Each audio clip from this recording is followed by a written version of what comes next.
तत्सवितुर्वरं रूपम् ज्योतिः परस्य धीमहि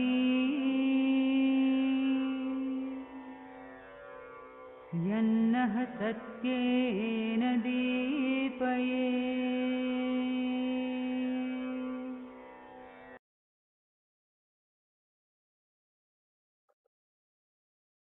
So welcome everyone. Let's meditate for 2 more minutes. We'll just listen to this mantra, Sri Aurobindo's Gayatri mantra.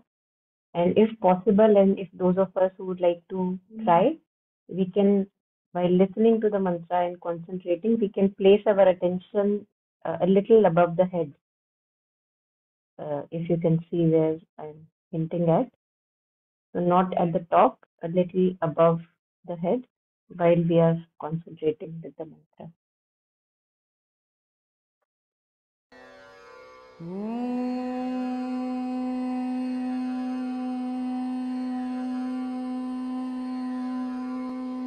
तत्सवितुर्वरं रूपम् ज्योतिः परस्य धीमहि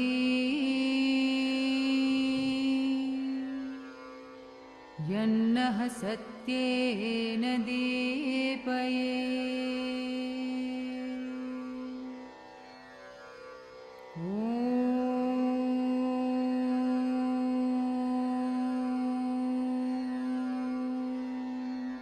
तत्सवितुर्वरं रूपम् ज्योतिः परस्य धीमहि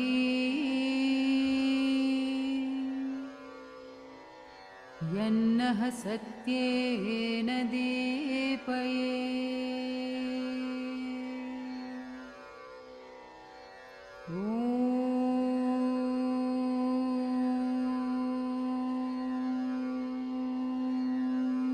तत्सवितुर्वरं रूपम् ज्योतिः परस्य धीमहि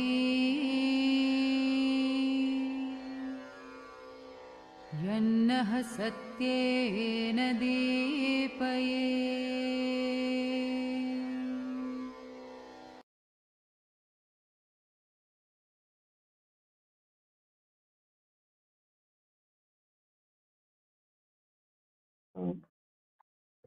Welcome again. Let's start. So it's with the words of Mother and Sri Aurobindo. They say that whenever we are reading anything which something like what we are reading today or Savitri, Synthesis of Yoga, these works which, I don't know, how can I say, they are like higher or uplift the consciousness. It's good to concentrate here a little above the top of the head and read while you are concentrating there. So I don't know, those of us who would like to experiment, I would say it's worth experimenting and yeah, and then see for ourselves how it works. So in between, whenever we can bring our attention above the head while we are going through what we are going through. So we'll start from page number 348. Yeah, so 348 we had touched upon the first paragraph, and today we have to start with this one here, the last one on the page. While dealing thus with the body, we have necessarily to deal also with the prana here. So we have to start from here. Okay.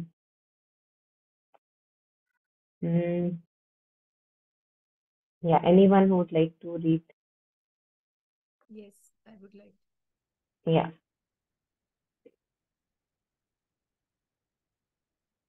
While dealing thus with the body, we have necessarily to deal also with the prana or life energy. For practical purposes, we have to make a distinction between the life energy as it acts in the body, the physical prana, and the life energy as it acts in support of the mental activities, the psychical prana. For we lead always a double life, mental and physical. And the same life energy acts differently and assumes a different aspect according as it lends itself to one or the other. In the body, it produces those reactions of hunger, thirst, fatigue, health, disease, physical vigor, etc., which are the vital experiences of the physical frame.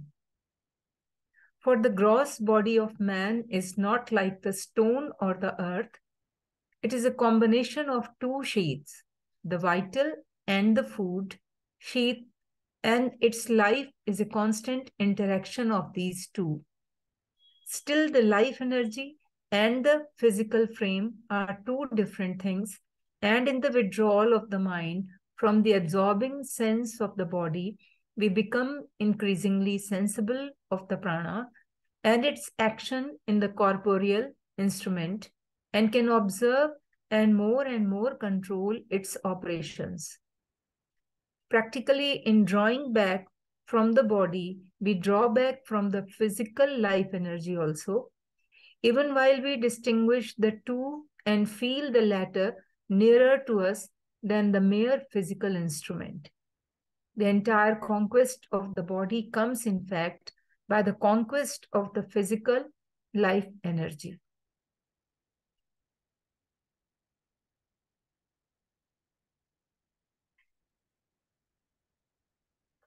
Thank you. So, anyone who has anything to share?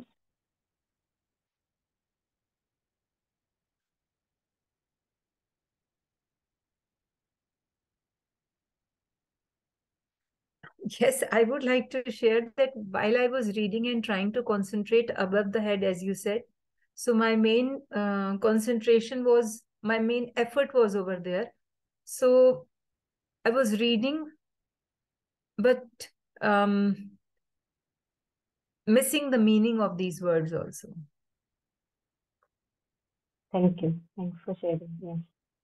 Actually, usually we try to understand through our conceptual mind, just the mind which tries to understand. Right, right. I don't know any other way. How do I understand? So, what we usually, as a habit, all of us do, and that's why Sri Aurobindo talks about the mind being a half-lit thing. It's like half-lit. Whatever little light it gives us, we use that. So that's why when we are reading, that half-lit torch is there. That's why we are trying to understand through our little limited window of mind that, okay, this is what Sri Aurobindo maybe is trying to say. Right. But then Mother and Sri Aurobindo talk about a different way of understanding, which is not through this little window through which I can see. And we are not used to it. We are not habituated to it. So when I'm reading and not understanding the meaning, it seems that as if I'm missing on something. Right. Right? Because the only way that I understand usually is this limited window. And when it is said that no, do not read through this limited window, read from here. Then it seems that as if out of habit, I'm missing something. That right. I'm not able to get them, which is completely fine. And Mother also talks about while reading Savitri, for example, these other works Yes. like For reading Savitri, I follow, yes. For reading Savitri, I follow the same thing. I don't bother about the meaning, as Alokda always says, that you just start reading. And it happens that when you start reading and when I open the page, where I have to start, I find that those 2-3 lines are just what I'm going through, and I'm seeking the answer, and those 3 lines just give me answer. So that is the meaning which I understand, and then later on I just read without bothering that am I able to understand it or not. And then gradually it happens that like as you said, that not trying to understand the meaning, it automatically some kind of flash or some kind of insight comes that which makes you understand the meaning of all those things. And that much is enough. For us, that much is enough. Because I feel that, see, for example, if I take my example, I speak a lot.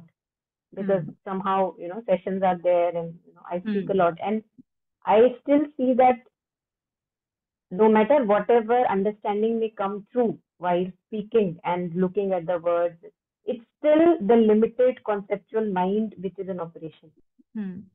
And in my day-to-day interactions, if I can't see a manifestation of that mental understanding, it's of no use.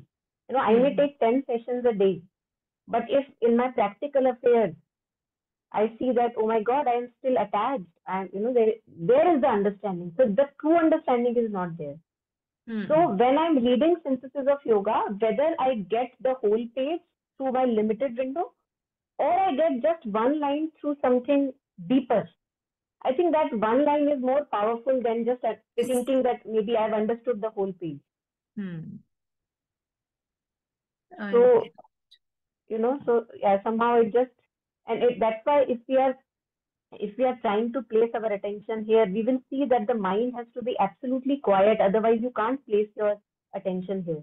You will again and again be distracted. So it's also a very good way of silencing, quietening down the mind. Okay. Yeah. Mother says that imagine that you are having an inverted mirror, which is looking upward. So this is the mirror, this is the front part of the mirror. In this side, look. So Mother says that keep it like this. It's like an inverted mirror looking upward. Okay. And focus here. And Mother says, she herself says that for a long time you will feel nothing is happening.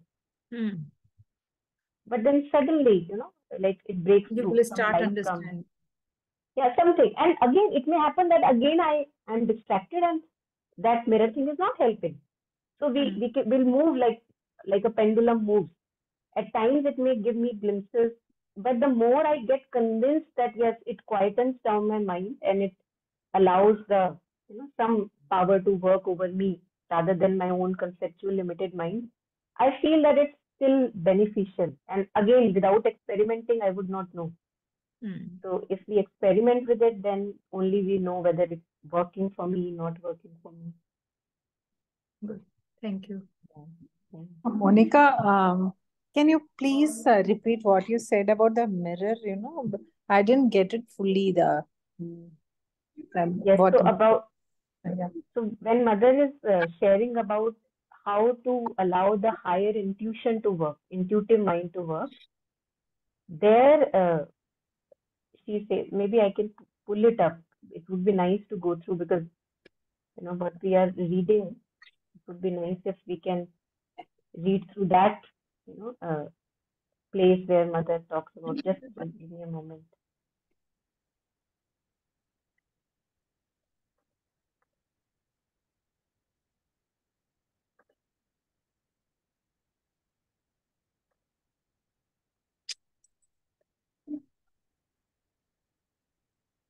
Yeah, got that. Yes.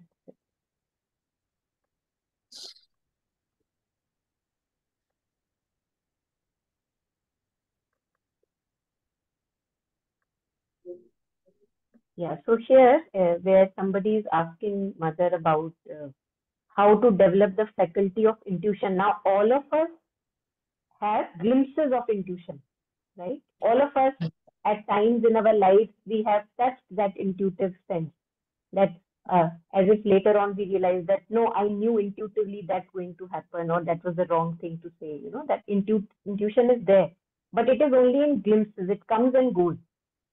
It's not like we are in continuous touch with it. So here somebody is asking the Mother about faculty of intuition. How is it to be developed?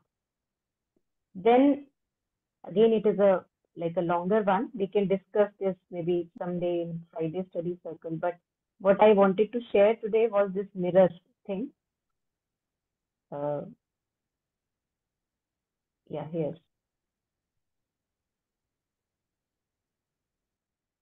So in ordinary functioning of the brain, intuition is something which suddenly falls like a drop of light, like a aha moment, like, oh, you've got something beyond the mind suddenly. If one has the faculty, the beginning of a faculty of mental vision, it gives the impression of something coming from outside or above regarding intuition. like a little impact of a drop of light in the brain, like something came from outside, which is not your usual way of thinking, absolutely independent of all reasoning. This is perceived more easily when one is able to silence one's mind. So this is what I was sharing, that quietening down the mind is helpful, because when we are too much engaged in chaotic thoughts, then again, we can't really function well. So silence the mind, hold it still and attentive, like this immobility in thoughts, immobility in physical and feelings, arresting its usual functioning. So the usual, like Anjali ji was sharing in the beginning, that if I'm reading, placing my attention here, that usual function of the mind that I am understanding while I'm reading, that is arrested, right? You're not able to uh, keep that functional. So, there was I. Yes. As if the mind was changed into a kind of mirror turned towards a higher faculty in a sustained and silent attention. So something like becoming like an open receptacle, like a patra, like a container, like open to something higher. You're waiting, waiting, waiting, but keeping very still. No impatience is there that, oh, when will it come, the drop of light. So mother says that this we must learn to do. We have to cultivate it. And at whatever stage in our life we may feel the need that, no, now I should cultivate it, that is a good point to start. So that too one can learn to do. One must learn to do it. It is a necessary discipline. Now she shares that process which I was talking of. When you have a question to solve, whatever it may be, usually you concentrate your attention pointing between the eyebrows. So here, where in the middle of the eyebrows, at the center just above the eyes, the center of conscious will. But then, if you do that, you cannot be in contact with the intuition. So again, there are planes of our consciousness, degrees, where we can be in touch with. Either we are working from here, maybe from the heart, maybe from the throat, or maybe from the higher consciousness above the mind. So, but then if we concentrate our eye in the middle of the eyes, she says that you cannot be in touch with the intuition. You can be in the contact with the source of will, of effort, of even certain kind of knowledge, but in the outer, almost material field. So it's still outer field, the surface consciousness. Whereas if you want the contact to contact the intuition, you must keep this, mother indicates the forehead, completely immobile. It's a very beautiful experiment to try, for those of us who willing to do this. So completely still, this portion, no activity, active thought is going on. Active thought must be stopped as far as possible, and the entire mental faculty must form at the top of the head, a little further above. So not like rightly on the top, but a little further, like at a distance. A kind of mirror, very quiet, very still, turned upwards. So usually we see like solar panels are there, they are like turned upwards. They want the solar light to fall on them. So something like that, turned upwards in silent and very concentrated attention.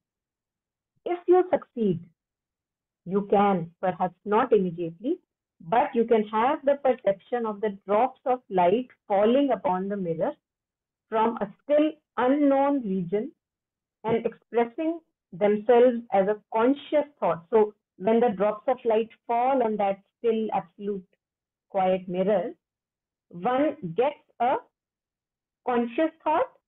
The insight comes as a thought, but that thought has no connection with my active thinking. How would that insight come? The insight will come as a thought. One will become conscious of it. But it's not a process of a logical analysis and deduction that you have been thinking of. That is not there. So it has no connection with the rest of your thought, since you have been able to keep it's silence. That is the real beginning of intellectual intuition. And then Mother says that it's a discipline to be followed, and for a long time one may try, not succeed, but as soon as one succeeds in making a mirror still and attentive, one always obtains a result, not necessarily with a precise form of thought, but always with the sensations of a light coming from above. And if one can receive this light coming from above without entering immediately in a whirl of activity, without being too restless in our energy and oh my God, what have I got? Some higher insight or whatever. If that activity is not there, then receiving it in calm and silence and let it penetrate deep into the being.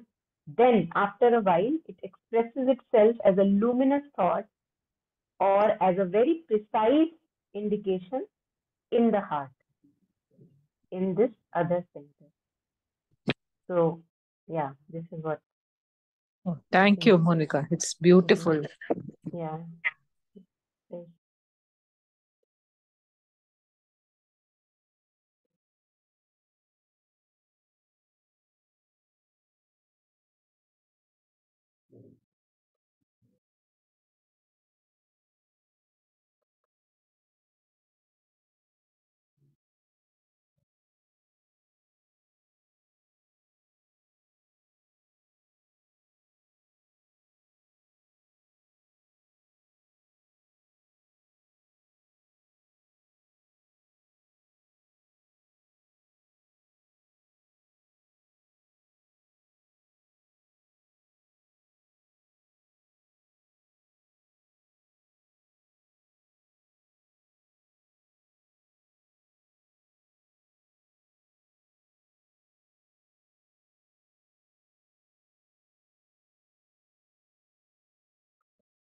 So it's something like, I don't know, I'm just like extrapolating and reflecting over it, like something like electricity, this prana that he says that for the practical purposes we have to make a distinction. So when it is in the bulb, the electricity, it comes out like that electricity, that it shines. And when it is coming through a radio, the same electricity comes out as music or, some like whatever channel we have tuned into. But it is actually the same energy. The energy is the same, the electricity. And when that goes into a table lamp, it comes out differently than when it goes into a mobile, charging the phone, it comes in a different way. So the same, he says that for practical purposes, we have to make a distinction between this energy, life energy, which is making us animated, without which we are nothing. So when it supports the mental activities, it is the psychical prana. And then there is the physical prana, which when it supports the bodily activities, like what it produces the action of hunger, thirst, fatigue, health, disease.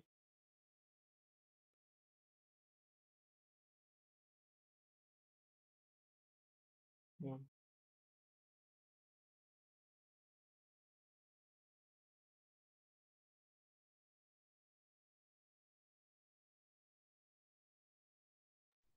Yeah, I'm sorry, can you go back up again?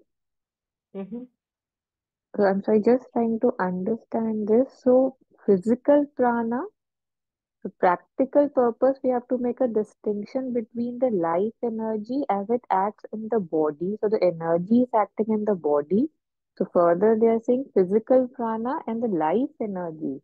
So, when it acts in the body, it's called physical prana, and the same life energy as it acts in support of mental activity, it's called cyclical prana. Psychical. So, it's just Yeah. psychical. Okay, so there are two just distinctions of the prana. The Yes. physical, which Yes. is supporting the body, and this life energy when it's supporting the mental activities. Because for mental also you need that life, right? Of course, it cannot. Yes. So, like you were saying, the energy. Okay. Yeah. So we lead always a double life, mental and physical. So physical has its own mind and the mental has its own thing and acts differently. Yeah. Okay, thank you. Mm.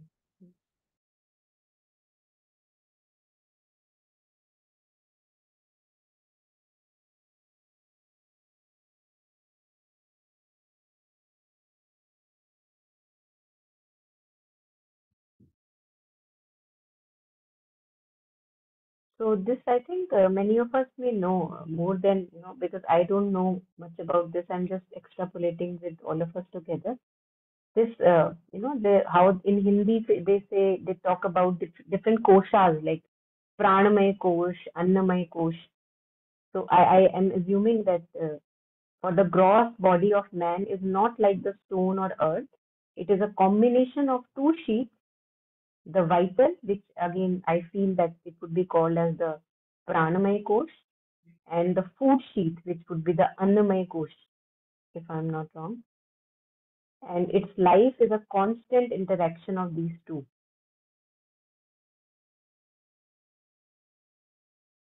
Still, the life energy and the physical frame are two different things, and in the withdrawal of the mind from the absorbing sense of the body, which we have been studying, release from the subjection of the body. So, withdrawal of the mind from the absorbing sense of the body, we become increasingly sensible to the prana, this subtle sheath, which is we are calling maybe the pranamay kosh or the vital, this life energy that Sri Aurobindo is speaking of. We become increasingly sensible of the prana and its action in the corporeal instrument, and can observe and more control its operation. So it seems like the food sheath is the grosser sheath, and which is forming the physical organism, and the vital sheath or the pranamay is the subtle sheath. And as one withdraws back from the grosser physical substance, becoming a witness to the action of the body, sense perceptions in the body, one becomes more conscious of the flow of prana, or how, as he says, that when we withdraw the mind from the absorbing sense of the body, we become increasingly sensible of the prana and its action in the corporeal instrument, and can observe and more control its operation. Something like, I believe, when it's like a daytime and we are all busy in the traffic noise and everything, then the chatter and chirp of the birds, it kind of goes in the backdrop. But when it all quieten down, then suddenly we can hear it again.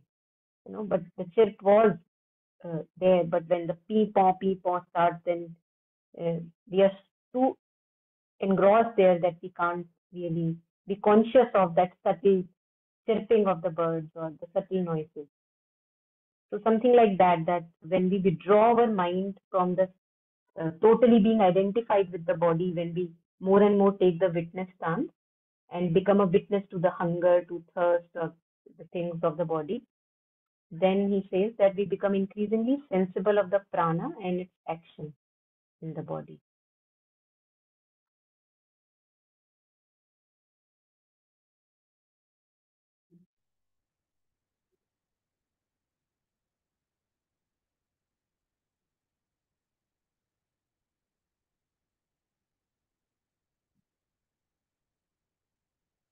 I think this physical life energy would be what he was calling earlier the physical prana here, the one which is sustaining the body.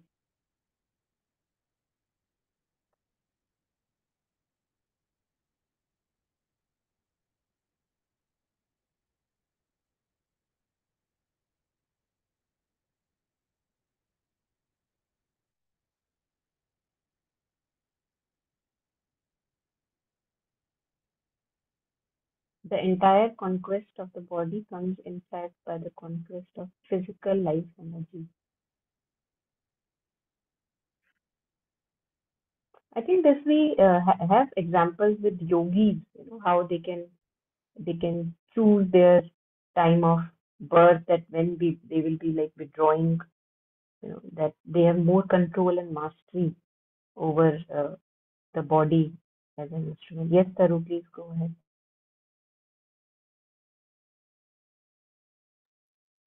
Yeah, the paragraph you took before that, because of the word absorbing, it kind of was giving a visual that, how, like if I'm looking at the body right now, how the whole process is going on and it's absorbing different things from different places, right? Like there's water, there's food, there's so much digestive things going on.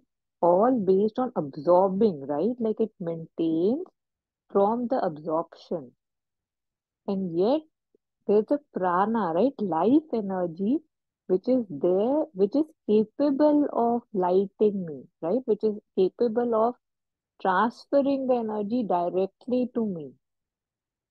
So, but because I'm lost to it, right? I don't even know it exists. And that is why, when we take even one breath with with consciousness, with mindfulness, suddenly it feels that something big has happened, right? Like suddenly the dimension changes in which one is operating. So withdrawal of the mind from the absorbing sense of the body, we become increasingly sensible of the prana, right? That too is my source, and that's actually a direct source, right? Like as if you're given an IV rather than pura food process, okay, it's giving you and then you're absorbing it, sorry. So a direct stream of energy is right there. So as soon as, I mean, when we are able to withdraw the mind from the absorbing sense of the body, that this is it, this is how the energy and everything works, we become sensible of the prana and its action in the instrument. And can then, we can see how it controls, how I'm feeling affects the body and everything, and how, we talk about Breatharians and the next thing where they say that the whole digestive system, from the whole tube will be gone because it would not be needed. And yet, right now, those efforts can be made that so that it can start, right? The process obviously has already started. Thank you.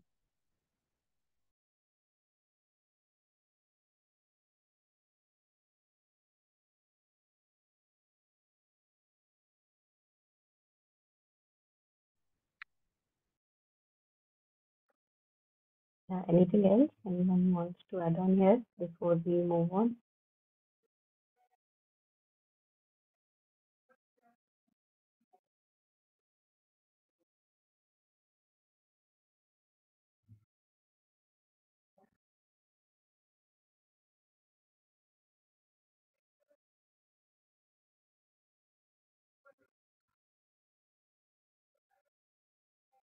Okay, so I think we are towards the end of this chapter.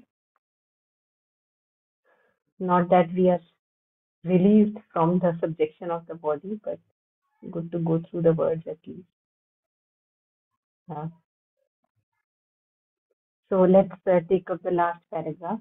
Anyone who feels inclined. Yeah, Monica, I'll read. Yes, please. Yeah.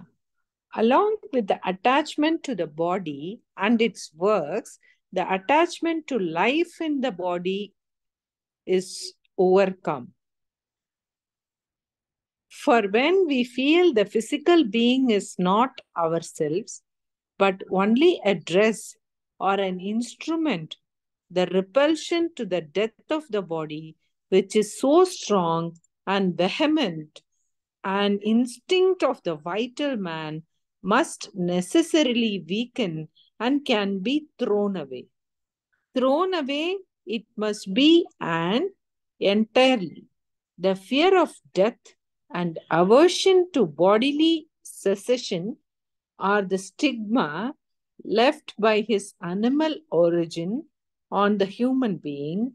That brand must be utterly effaced.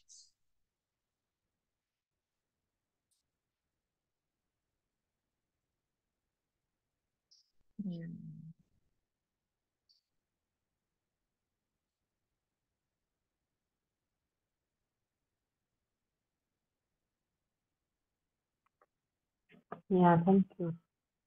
Yeah, any reflections? Anyone? Saru, would you like to add on anything since you were going through that book again, Death, Dying, and Beyond? I think it's quite related with that.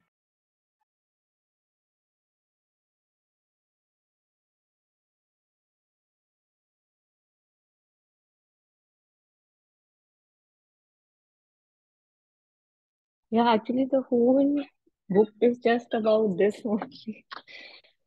that, how we think that it's something bad that is happening to me, right? And yet, that is the process in which we are going to greater heights. So I think the same thing that we speak about, say, bad happenings or events or pain, that we think this is wrong or this is the negative in my life, and yet that is the one that makes me step up. So yeah, just that would be the summary. But even when one reads the title of this, what we are reading, right? Release from the subjection of the body. I mean, it like I have to constantly remind myself when I'm reading this, because then it puts things more in context. Mm. Yeah. And where did you read that line that you were sharing? The soul spits out the body. Where was that? There was very interesting. I don't have the book right in front of me. There were two very interesting things I read. It was from the book Death, Dying, and Beyond. So one Hmm. was this, that the soul spits out the body. So that was an interesting visual. And the second was that how the whole thing is about the whole the whole material is like how one thing is feeding the other, right? Like I'm eating something, the one I'm eating would be fed something, even if it's a crop, right? It's fed something. So it's like it said that the whole thing is like the eater becomes the eaten, right? So it's such an interesting way to see it, right? That one day I will be eaten, of course. So my whole, the material body, the subtle body, everything, it goes back into the whole so that the process can continue. So the one eating becomes the eaten. So that's just the definition of how the process works. Beautiful. Yeah. I think it's very much Dr. Alok Pandey's book very much resonates with how Thich Nhat Hanh talks about that a cloud never dies, and Dr. Alok Pandey also substantiates on this aspect that the form changes and this becomes that, like you are sharing, the eater becomes the eaten. And we think that the eaten is dead, but it's just that he has become now something else. And Thich Nhat Hanh also talks about similarly that I'm not going anywhere. I'm just like becoming, say, ash or this or that. So that really, I feel, contemplating on that when we are troubled by emotions and maybe losing loved ones and all that, really, really helps. Yeah, even the lines that I had shared in the Savitri group only yesterday and the Yeah, Mahakunde ones were also the same thing. Ki I'm just looking at it in a wrong way, right? Because what I'm calling as going down is yeah, actually rising, right? So yeah. that too is very revelatory, and we keep forgetting. It's not that we don't know, right? But We we, keep forgetting. mm, Yeah. mm. I think it's a blindness almost in my case. I can see that it's like in that overwhelm of that darkness which comes from time to time. It's like, how can one be so blinded? So, such a blinding haze. But it is. What can one do about it? One just goes through it.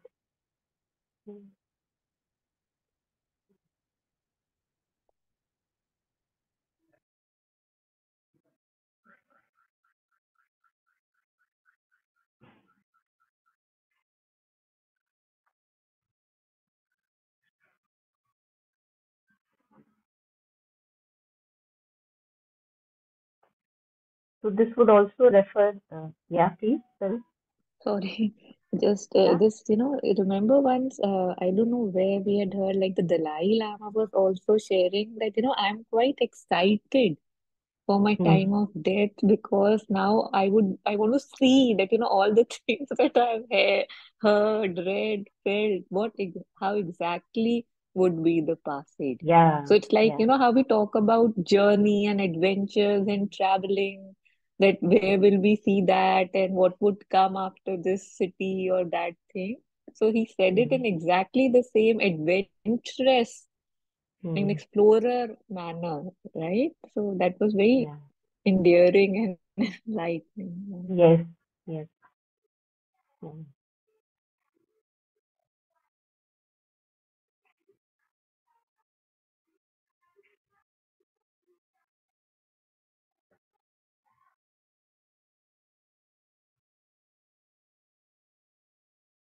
I think something in us expands when we either go through these words, or, for example, here he says that for when we feel the physical being not to be not ourselves, but only a dress or an instrument, the repulsion to the death of the body, which is so strong and vehement an instinct of the vital man, must necessarily weaken and can be thrown away.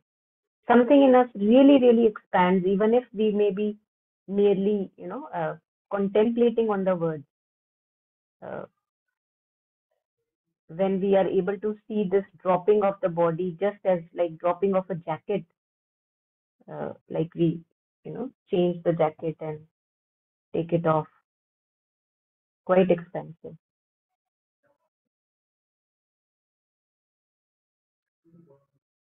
Yeah, that brand must be utterly effaced.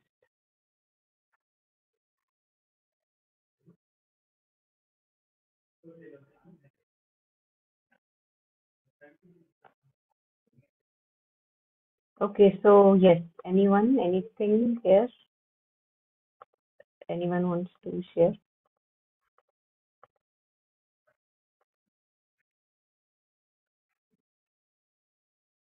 Hmm.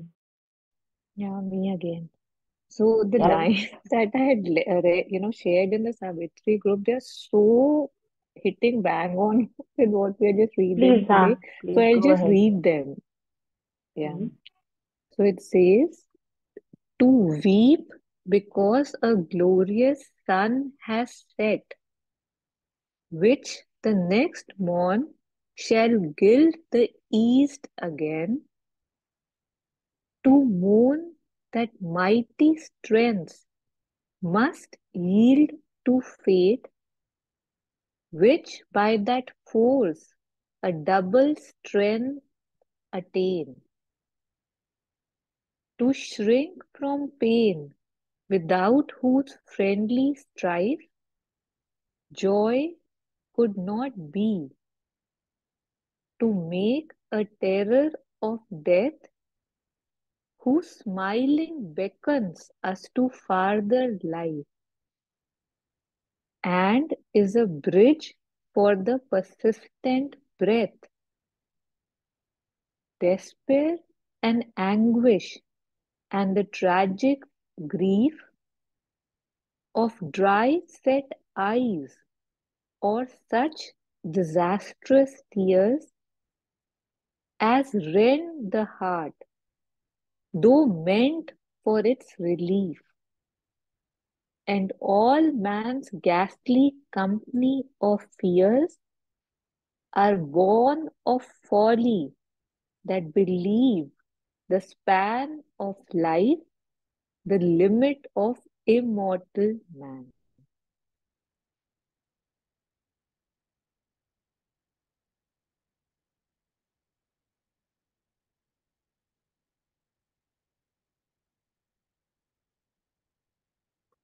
Thank you. What page in Savitri is that, if you can share? Is it written? Yeah, I'll see if there nothing was mentioned, but I looked it up. But Okay, it is it was from again Death, in that Dying and book. Beyond? Yeah, it's in the book yeah. I'll share now that we have gotten a chance, why not? I thought we can share this with everyone, taking the advantage from you. So this is the book referred by what Taru is referring to, Death, Dying and Beyond. This is by Dr. Alok Pandey. I think we have circulated it earlier on the groups, but we can do it again. I have this For book those also. Yeah. it's a beautiful Yeah. reflection and revelation. Yes. Hmm. So this is what Taru was reading from. Yeah.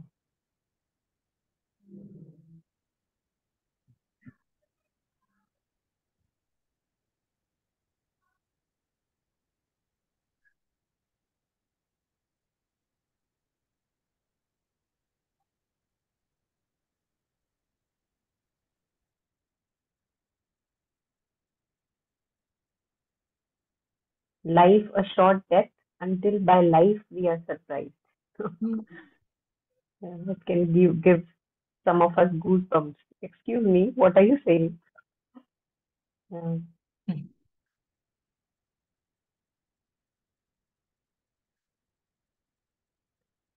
okay, so yeah, anyone who is inclined, they can. You have the book. That's really good. So we can go through that. Whoever feels ready. Okay, so I think we stop here for today. Touched upon this chapter, subjection of release from the body, the release from the subjection to the body. Sorry, and I think it may be a good time. Why not continue, since we were last time we touched upon release from heart and mind, then we now touched upon release from the body.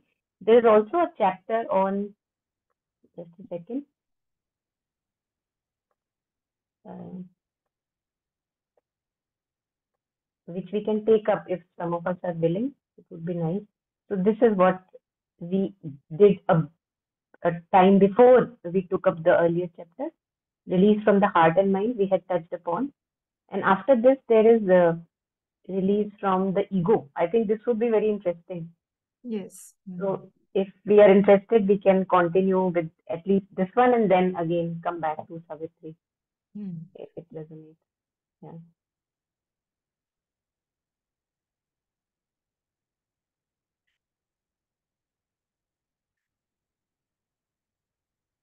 Yes, so this is a release from the ego.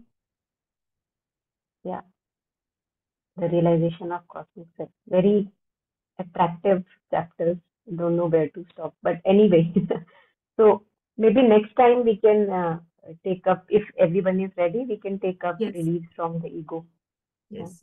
It would be nice. Okay. Yeah. Okay. So, okay, maybe taking one last moment before we end today. Thank you for joining in and just sharing all the merit, dedicating the merit with Mm. everyone, all the sentient beings.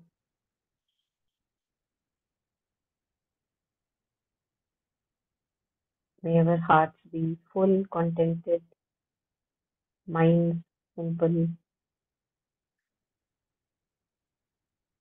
and may we have lots of joy and progress on the path.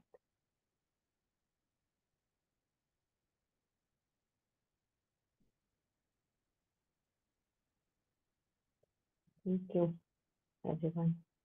Okay.